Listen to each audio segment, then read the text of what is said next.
ज्योत्सना जी और उनके पति जीवन की सारी जिम्मेदारियां पूरी कर चुके थे। पैसे की कोई कमी नहीं थी, तो घूमना फिरना भी लगा रहता था। अरे बेटी के घर जाकर तो मजा ही आ गया, लेकिन विदेश से अच्छा तो देश ही लगता है।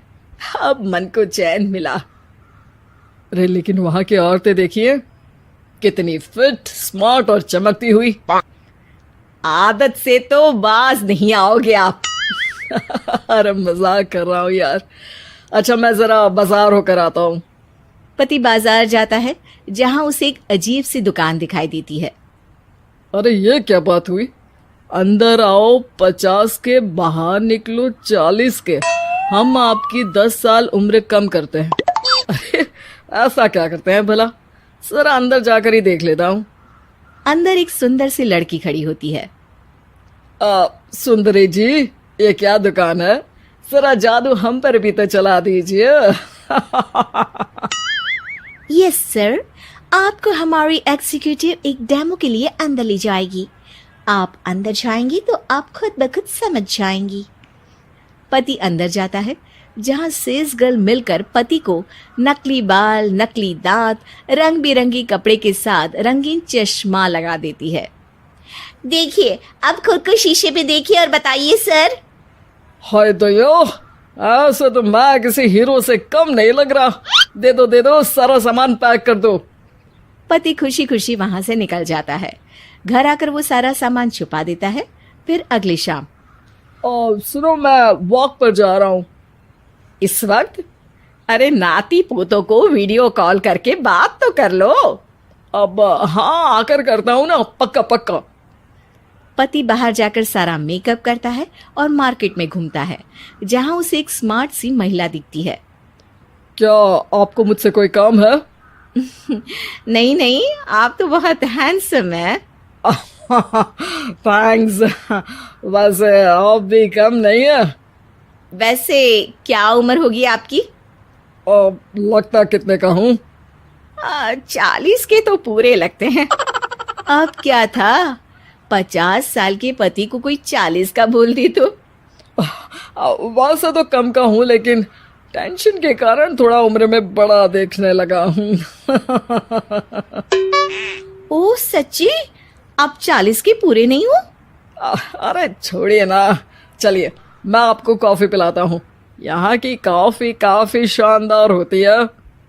दोनों में दोस्ती हो जाती है और फिर चल पड़ता है सिलसिला रोज रोज के घूमने फिरने और मजे करने का।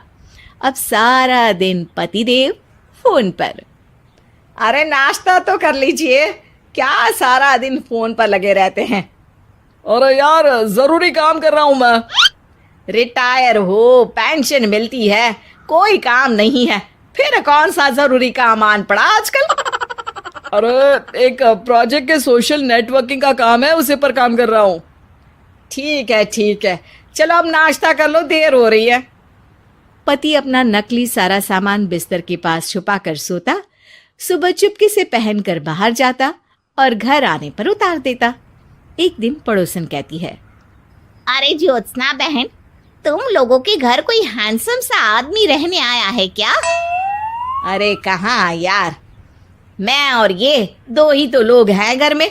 हैंडसम सी शक्ल देखे तो मुझे भी जमाना हो गया है। अरे पता नहीं, वो जाता तो तुम्हारे ही घर में है, क्या पता कौन होगा। अरे तुम्हारी उम्र हो रही है ना, और भाई साहब को भी गए 5 साल हो गए, शायद इसीलिए अब सारे हैंडसम नजर आ रहे होंगे। पड़ोसन भी ज्योत्सना की बात पर मुस्कुराकर वहां से चली जाती है। एक दिन, अरे सुनो जी, बहू बेटा और पोता आ रहे हैं, कुछ दिनों के लिए वो हमारे साथ ही रहेंगे। अरे शिट यार, ये क्या है? बेटे ने तो कर ली शादी, अब क्या करने आ रहा है यहाँ पर? अरे कैसे बात कर रहे हो जी, इस उम्र में तो माता पिता तरसते हैं कि बच्चे आकर साथ रहे, लेकिन आप है कि। अरे ठीक है ना, लेकिन अब देखो सभी व्यस्त हैं अपनी जिंदगी में। ये लोग आएंगे रहेंगे, कितनी डिस्टर्ब हो जाएगी लाइफ। कैसी बात कर रहे हो? अरे जैसे बहुत हैपनिंग है ना तुम्हारी लाइफ, तो जो बच्चों के आने से डिस्टर्ब हो जाएगी। अरे दिन काटने मुश्किल होते हैं, बच्चे आ जाएंगे तो थोड़ा दिन रात पता तो चलेगा। ओफो, ठीक है, लेकिन बोल देना कि ना कोई मेरे कमरे में आए, ना मेरी लाइफ में दखल दे कि मैं कहाँ जा रहा हूँ, क्या कर रहा हूँ, समझी? खैर, वो दिन भी आ जाता है जब बहू, बेटा और पोता उन लोगों के घर आते हैं। एक दिन, माँ जी, आज मेड नहीं आई है तो मैं आप लोगों के कमरे में झाड़ू लगा देती हूँ। अरे नहीं बहू, वो तेरे पापा को ना पसंद नहीं है कि कोई उनके कमरे में जाए। तू छोड़ ना, मैं खुद ही लगा दूंगी। सास को समझ में नहीं आता कि आखिर उसके पति ने किसी को कमरे में जाने से मना क्यों कर रखा है। खैर, वो साफ सफाई करके बाहर निकल आती है, लेकिन कहते हैं ना, बच्चा तो अबोध होता है, उसे किसी बात का क्या पता। वो खेलते खेलते दादा के बिस्तर तक पहुंच जाता है और बाहर ले आता है दादा का वो सारा सामान जो वो लगाकर घूमते थे। ज्योत्सना की नजर उस सामान पर पड़ती है। वो बच्चे से पकड़कर कमरे में लाती है और पैकेट खोलकर देखती है। हाय रे दैया, ये क्या? लग रहा है कि आजकल ये प्रोजेक्ट नया मिला हुआ है। बेटे बहू के जाने के बाद ज्योत्सना सोचती है कि वो बात करेगी, लेकिन फिर अरे खुद से बात करूंगी तो मुकर जाएंगे। पता लगाना होगा कि माजरा क्या है। कुछ दिनों बाद, अरे यार, ये बच्चे लोगों के आने से लाइफ ना बड़ी डिस्टर्ब सी रही। मैं कुछ देर के लिए वॉक पर जा रहा हूँ, आराम से आऊँगा 2-4 घंटों के बाद, ठीक है? मैं क्या सोच रही हूँ कि मैं भी आपके साथ चलती हूँ। अरे थोड़ा रिलैक्स मैं भी तो हो जाऊँ। हाँ, पड़ोस वाली बुढ़िया के साथ नीचे पार्क में जाकर वॉक करके आ जाओ। अच्छा जी, तुम कार से लॉन्ग ड्राइव के मजे लो और मैं पड़ोस की बुढ़िया के साथ। पति नहीं मानता और अपना पैकेट और कार लेकर निकल जाता है। रास्ते से वो उस महिला मित्र को फोन करता है।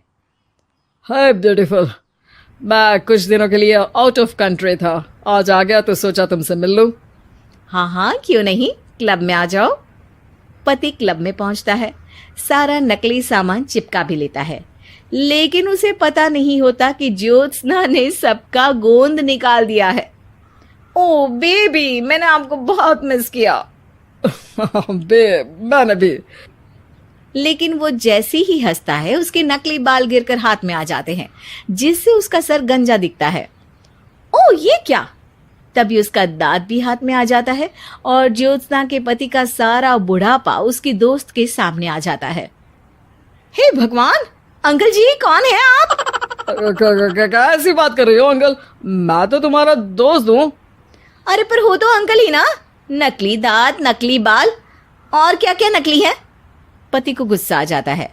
वो महिला के बाल पकड़कर खींचता है, जिसके बाद उसका बाल भी उसके हाथ में आ जाता है और महिला के सारे पके बाल सामने आ जाते हैं। ओह, तो तुम भी उसी दुकान से हो? जाओ 50 की निकलो 40 के। हाँ, बढ़िया आई मुझे अंकल कहने वाली।